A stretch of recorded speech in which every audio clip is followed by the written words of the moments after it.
Alright guys, what's up and welcome back from the Diablo 3 build guide. Wizard, this is going to be a variant on the Speed Lightning Archon build. This is going to be Lightning Hydra. If you haven't already, do me a favor, hit that subscribe button for more Diablo 3 content, build guides, how-tos, live streams, all that good stuff. So we're going to jump straight into this. We're going to start off with skills and I'll explain everything. Skills, gear, Paragon, and then I'll walk through the rotation, the gameplay, and all that good stuff. Starting off with skills. Our primary is going to be Magic Missile with Rune Glacial Spike. Cast out a shard of ice that explodes on impact, causing enemies within 4.5 yards to take 175% weapon damage as cold and be frozen for 1 second. The Rune is enemies cannot be frozen by glacial spikes more than once every 5 seconds. Using Black Hole Spell Seal, costs 20 arcane power, has a 12-second cooldown. Conjure a black hole at the target location that draws enemies to it and deals 700% weapon damage as arcane over 2 seconds and all enemies within 15 yards. The Rune, enemies hit by black hole deal 10% reduced damage for 5 seconds. Each enemy hit by black hole grants you 3% increased damage for 5 seconds. So we'll be casting arcane, our black hole, as much as we can to kind of group guys together and just kind of get that damage boost. Next, we're going to be using Magic Weapon with Deflection. It costs 25 arcane power. Imbue your weapon with magical energy, granting it 10% increased damage. It lasts 10 minutes. The Rune, when you perform an attack, you gain a protective shield for 3 seconds that absorbs 4% of your life in damage. It requires a weapon. Next, we're going to be using Energy Armor with Force Armor. It uses 25 arcane power. Focus your energies, increasing your armor by 35%, but decreasing your maximum arcane power by 20, lasts 10 minutes. The Rune, incoming attacks that you would deal more than 35% of your maximum life are reduced to deal 30% of your maximum life instead. So kind of helping us with our survivability, and also the amount absorbed cannot exceed 100% of your maximum life. Next, one of the namesake abilities here is Hydra with Lightning Hydra. It costs 15 arcane power. Summon a Lightning Hydra that electrocutes enemies for 255% weapon damage as lightning. You can only have one Hydra active at a time, but we're going to boost that up with gear. Our last ability is Archon, because after all this is an Archon build. We'll be using the Rune Combustion. Archon has a cooldown of 120 seconds. Transform into a being of pure arcane energy for 20 seconds. While in Archon form, your normal abilities are replaced with powerful Archon abilities. Your damage is increased by 30%, and your armor and resistances are increased by 150%. Each enemy killed while in Archon form increases your damage by 6% for the remaining duration of Archon. An explosion erupts around you when you transform, dealing 3,680% weapon damage as fire to all enemies within 15 yards. And the Archon abilities deal fire damage instead of arcane. Moving on to our passive, we're going to be using Paralysis. Lightning spells have a 15% chance to stun all targets and hit for all targets it hits for 1.5 seconds.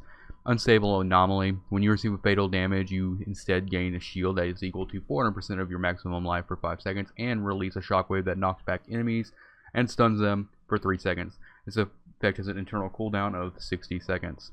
This is kind of our pseudo death.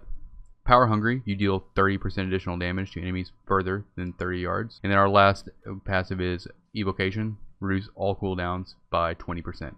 Alright, moving on to gear. We'll start off with the cube. Now, you're going to be using either Starfire or Serpent's Sparker. Whichever one has better stats you're going to wear, the other one you're going to cube.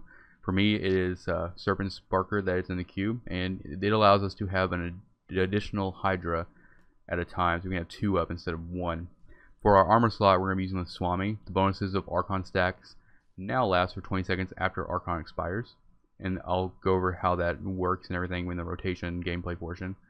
And then for our jewelry, the Ring of Royal Grandeur reduces the number of items needed for the set by 1, but it only works for sets that are not 2 pieces.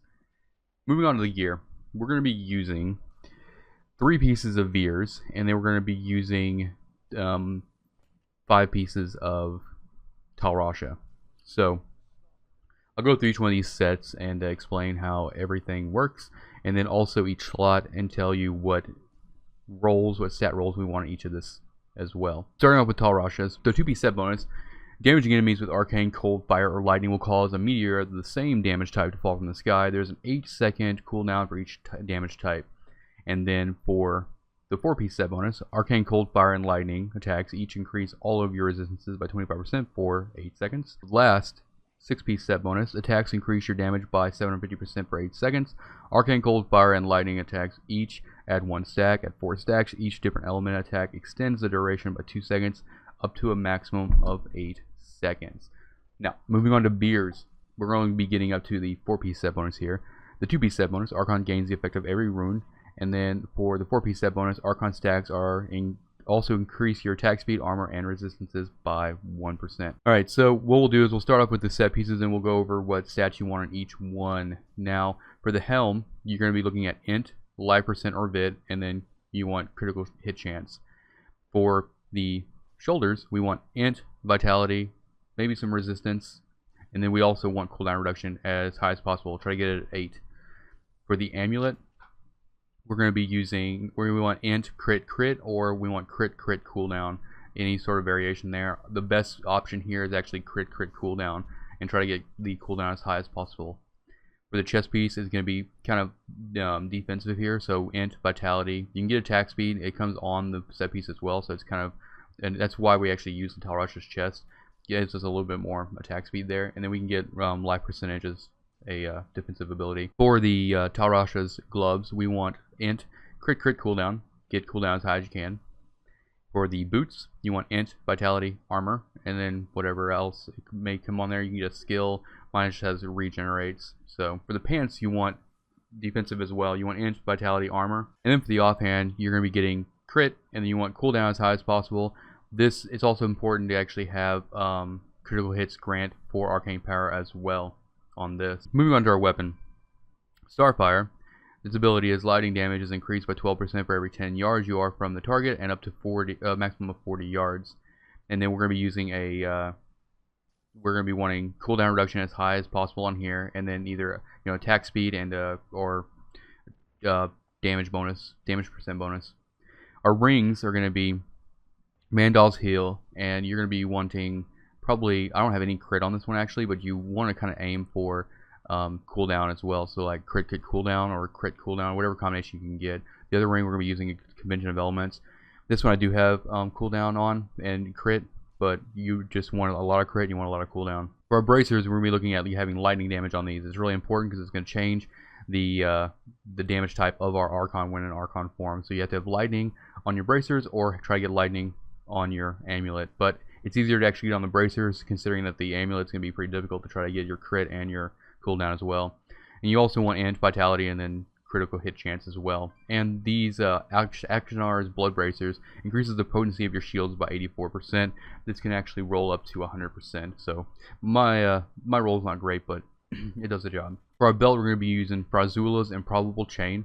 You automatically start with 43. This actually goes all the way up to 50 Archon stacks when entering Archon form. This is actually going to help our resistances, our armor, damage, all that stuff.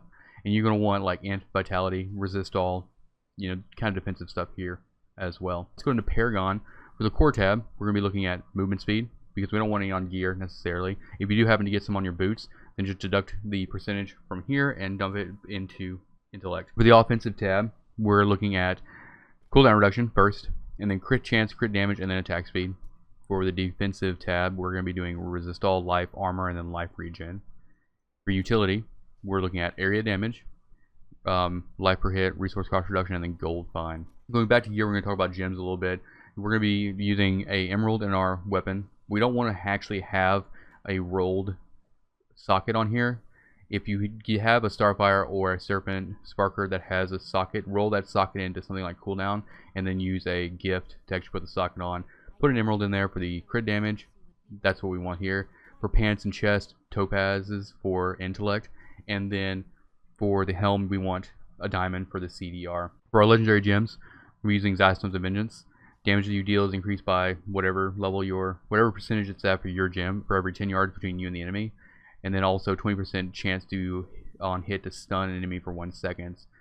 And then we're going to be using also Gogok of Swiftness. Gain swiftness for every attack, increasing your attack speed by 1%, and dodge by a percentage based on whatever your gem level is.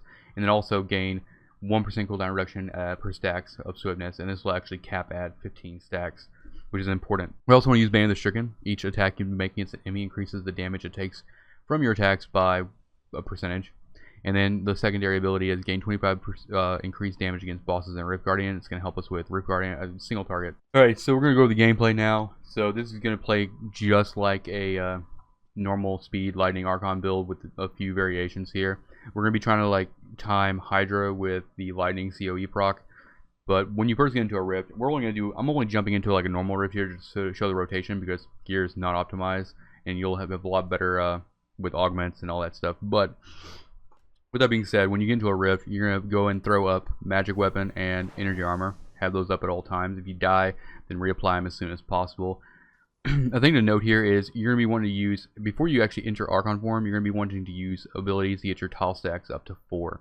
So, you know, Black Hole and Magic Missile and Hydra are all going to add an Archon stack, and then your Archon is going to add the 4th one, being the Fire proc. So, there's a Elite pack up here, a Champion pack. So right away, we're just going to go and throw a couple of Hydras down. You can see I have a tile stack. I'm going to throw my primary. It's going to add another tile stack. Black Hole, another tile stack. Enter Archon at 4. And then you basically just go off. Once you get into Archon form, you want to put up your slow time bubble. You also have teleport while you're in here as well. And you can see you're gaining stacks. Now the idea here is to be in Archon form is to kill as much as you can while you're in here. Because once you drop off, you're going to have to basically reset and wait for Archon to drop off cooldown so you can get it back up. So see, I just came back out. I'm going to drop 2 of the lightning hydras. They're going to do a lot of damage. We don't have teleport, so we just kind of like, you know, kill trash, you know, just keep stuff going. There'll be a lot more density in actual greater rifts, but like right here, just, you know, throw a black hole out there. Make sure your tile stacks are up. I can go up now. Alright, so I'm back in. And when you go at full speed, you're going to actually have some leftover Archon stacks. So all the Archon stacks you had in your prior you know, Archon form, they're going to drop off. So you're going to get a second stack when you enter for the second time. But they're going to stack with each other. They won't just keep compiling. So that's kind of the rotation. You just can't go faster and faster. You can drop out of Archon, you just come right back out. That's the cheat death you saw there. But yeah, it does a lot of damage. The normal speed lightning Archon, the reason it's called speed lightning is because you get teleport instead of Hydra, and you're also not using COE. And the reason it's called speed is because you can go a lot faster. You're not really worried about a whole lot of damage outside. You're just waiting for that cooldown to, you know, come off and just jump right back in. But this is nice because it gives you a little bit more damage to work with outside of Archon form. But an important thing to note, for this to work very, very well, you need to have around 60% cooldown reduction. And to get that, you're going to be basically rolling it on as many stats as possible. You're going to get it from Paragon, which is going to be an offensive here. You can get 10% from Paragon. And then going back to your gear, you can get 10% on your weapon. And then you can also get up to 8% on your offhand. You can get 8% on your gloves. You can also get 8% on your shoulders. I won't have it on this ring, but you can also get up to 8 on each ring as well. And then also up to 8 on your amulet. So the idea here is to actually get as close to 60 as possible, because you don't want to spend too much time out of Archon. Even though Hydra does do a lot of damage, and I'm going to explain the interaction between Hydra and Mandal's heal. Also, I need to explain Mandal's heal and how it works into the interaction with everything. Enemies stunned by paralysis also take 13,000 weapon damage as lightning. So if you look at those skills, you go to paralysis here. Lightning spells have a 15% chance to stun all targets for 15 seconds. So what will happen is when we throw down these Hydras, they're going to proc paralysis, and those enemies are going to be taking a lot of damage because it's great. That's why these lightning Hydras do so much, and they're going to help you kind of stay alive when you're outside of Archon. Because in the other variant of this build, just a speed Archon, you basically just drop out of Archon, you just get your tall stacks back up, you jump right back in, you just keep going. This is a little bit more stable and a little bit more control, but also kind of a slower pace. But yeah, that's pretty much it. I hope that explained everything. If you try this build out, let me know what your thoughts in the comment section. And if you haven't already, hit that subscribe button, the like button, for more Diablo 3 content, build guides, how-tos, and live streams. So like always, have fun, good luck, and I'll see you next time.